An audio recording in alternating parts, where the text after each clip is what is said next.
Kumusta ang taglamig? May mainit ba, Char? Uy, wag bastos.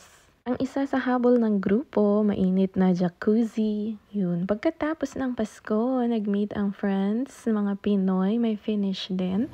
Ito ay out of town, mga 1.5 hours away dun sa kung saan nakatira ang majority. 15 po kaming lahat sa grupo. Nagdala ng sariling pagkain, may post-Christmas party bago magbagong taon, nag-meet up. Yan, may mga wine pero hindi po talaga kami uminom hanggang sa lasing. Char, may moderation.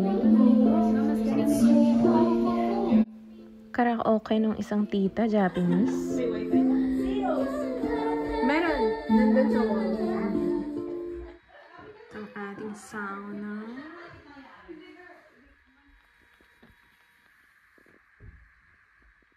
Yung venue, kaya yung 20 na tao, pero 15 lang kami. Mga 22 minutes ito galing dun sa sentro ng town nila. Malapit lang ito sa lake. Natuwa ako kasi 3 po yung CR. Char, kasya talaga. Yung beds nga lang talagang single po. Pang 2 tao lang kunwari yung room na yan. Pero 4 po yung natulog, di ba? Ginawang pang Christmas party pero mga pumupunta dito pwedeng meetings lang din. Ito ay pasilip sa town na malapit doon sa venue. Ito po ay sa Hämeenlinna. Nakapunta lang kami dito noon, years ago, pero dun lang sa Torre kung saan may view deck. View deck talaga. Torre kung saan nakikita mo yung lake. Paano magtipid sa travels? Siyempre carpool. Kunwari sa amin, 4 na kami sa isang sasakyan. Yung isang group naman, mga 5, 4, 3, ganun. Mga 4 yung nagdala ng sasakyan. Pero 5 or 6 yung households. Talagang carpool. Carpool tipid. And syempre yung venue, villa siya na malapit sa lake. Namamahalan din ako. Pero kapag kunwari 15 kayo na maghahati-hati ng presyo, nung bayad para sa jacuzzi, yung venue ng 2 nights, edi mas mura na siya ng mas malayo kesa ikaw lang yung mag-rent ng buong villa para sa sarili mo. Yun, tipid hacks ng mga OFW friends. Pero hindi lahat doon sa 15 ay galing Pinas. Meron doon mga Finnish. Tapos yung isa, parent nung isang Pinoy. So, bumisita lang siya sa Finland. Kumusta ang winter? Maganda daw kasi mainit sa Pilipinas. Yung drive pala sa una, yung 1.5 hours ay galing sa Helsinki papuntang Hämeenlinna. Medyo hapon lang naman to, alas 4, before 4 p.m. pala. Pero ma-fog and syempre mabilis dumilim kasi winter na. Pero humahaba na rin yung araw hindi na siya ganun kahaba ng dilim parang last month. At saka kapag may snow sa paligid, mas lumiliwanag. Dark nga lang yan kasi nga mahamog. Ayun, highway, syempre hindi traffic, char, wala nang makwento. And kalbo pa rin yung ibang mga puno. Sa spring pa yan magkakadahon. Kaya siya tinawag na spring, tagsibol. Sa mga makiki-live premiere po sa live chat natin, i-drop ang ating promotions. Parlor games, hindi nawawala. First time ko ding i-try ito, yung ikakawit mo yung candy cane dun sa isang mug. Tapos maglalakad ka na nakasabit yung candy cane, i-drop mo dun sa susunod na mug. Pabilisan, competitive po sila. Oo, ako yung natalo dun, char. Walang skills. Ito naman yung game na touch the body part. Tapos pag sinabing cup, grab the cup. Tapos yun yung mananalo ka na. Ito parang trip to Jerusalem pero hindi agawan ng chair, agawan ng candy. Pero sa case namin walang candies, kaya yung chocolates na lang yung bigay ng workplace. At naka-video lang naman ako kasi ako yung unang natanggal, di ba? Yung nahablot ko kamay nung katabi ko, hindi yung chocolate. Ang daming games, pero yung overall champion, siya yung unang pipili kung anong regalo ang kukunin niya. O diba, competitive ang aming grupo. Yung friends na nag-organize ng mga palaro, parlor games, may bigay din sila sa amin na extra gifts. Ako nakakuha ko ng pillow. Natataon yung unan kasi wala akong unan nung unang gabi. Kaya nung second night, may unan na ako galing sa napanalunan. O diba, thoughtful yung mga nag-isip ng papremyo, useful ang mga regalo nila, natataon talaga. Talastas, lakeside view, ito pa yung drive nung pauwi na kami. Yung 3rd day namin to sa villa, umuwi na kaming lahat. kanya-kanyang sasakyan na lang ulit kung kaninong grupo ka dumating, yun din yung grupo mo na aalis. Yung iba dito, hindi lang talaga siya bakanteng lote lang, yung katabi ng mga bahay. Yung iba dyan talagang mga taniman kapag hindi winter. Ganon usually yung mga tanawin namin noong nakatira pa kami sa probinsya. Southwest Finland yung area namin noon nung kararating namin ng Finland. Majority nung mga Pinoy dun sa same agency na pumunta dito, hindi talaga Helsinki.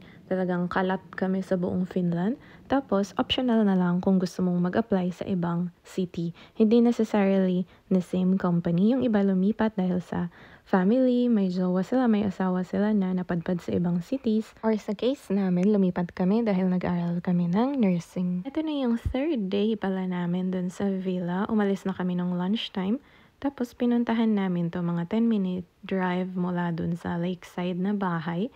Inakyat namin yung Torre. Free entry pala siya, walang bayad, pero may portion ng tower na kinlose nila. Feeling ko kasi mas delikado, madulas kasi talaga yung daan. Pumunta uli kami dyan kasi may dala kaming family and friends na hindi pa nakaka-visit dyan. Yung last na punta namin dyan mga 2018 or 17, summer yun. Kaya nakikita talaga yung lake kapag tumatanaw ka mula dyan sa Torre. Pero ngayon, foggy na nga, winter pa, kaya hindi talaga makita yung view na iniisip namin nung view nung summer and autumn. Ito yung view nung visit namin noong summer years ago. View mula sa Torre ngayong winter. Ang tataas ng puno, parang view nung PE namin nun sa SLU Baguio. Taas kasi yung sa PE building namin noon, PE room, tapos matataas din yung puno. May mga pine trees kasi Baguio City nga. Ito po ang view kapag nasa baba ng Torre. Nung araw na pumunta kami dyan, kahit madulas, kahit ma-fog, umuulan minsan, may mga groups din na pumupunta dyan, mga pamilya, may solo, parang nagha-hike, ganun. Tapos yung iba dala yung maliliit na mga bata. Madulas sa gitna. Nasa gilid-gilid.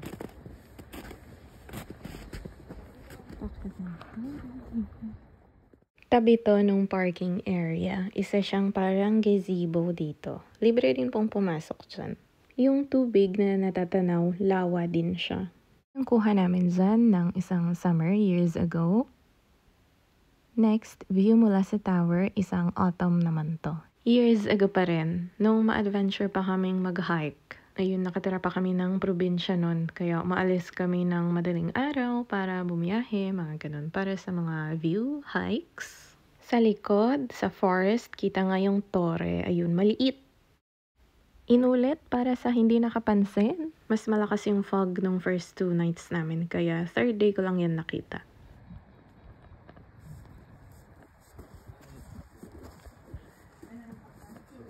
Is it your first time to see snow?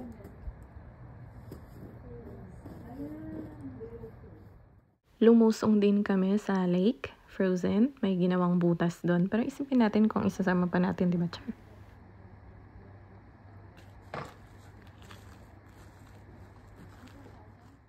Ito na yung view katabi mismo ng jacuzzi, katabi ng bahay. Ito po ang kanilang kusina, talagang kompleto yan ng gamit. Hindi pala kami nag-avail ng cleaning service, kaya dun sa third day bago kami umalis ng lunchtime, kami na yung naglinis.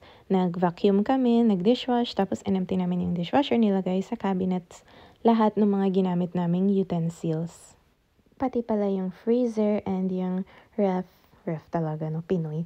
Yung ref sa taas, talagang i-empty mo. Kung ano yung dinala mong foods, kailangan alisin mo lahat. Kaya dapat sakto lang din yung ng mga pagkain para hindi masyadong marami yung leftovers. Ang totoo yung leftovers namin, naluto na food, dinala namin dun sa apartment ni na kuya nung hinatid namin sila sa Lahti. Ito naman yung view mula sa loob kung saan yung long table, Char. Long table talaga. And syempre mga walang katapusang CR. Ito yung shower sa tabi ng sauna. Marami kami na nag-sauna din. Electric pala ito. Meron din sa buong villa na yan sa kabilang side. Meron ding pool sauna, kahoy naman yung gamit doon, pero hindi na namin na-on. Kung may mga melat-melat pala kahit sa walls, sa floors, kami din yung magpupunas. Tapos yung mga basura kami yung maglalabas, i-empty lahat ng trash bins. Sa villa pala na ito, separate ang bayad kapag mag-request ka ng linens. Kaya kami na nagdala ng linens namin, kumot, punda, ganun. Pero mga ganun lang punda at saka linens. Meron na silang kutsyon at unan. Kulang nga lang yung unan ko, diba? Sa far left, yun yung palyo. Yun yung sinabi ko ng previous video, pero hindi na namin pala nagamit, hindi namin binayaran kasi may jacuzzi na, hot tub na rin naman yun, and may bubbles and water, may jets pa. Kaya hindi na ginamit yung hot tub na isa. Tapos may boats din, pero hindi na nga namin nagamit. Siyempre, summer ba? May boat ka? Mamangka na lang ulit kapag summer na, tag-init na. Thank you so much!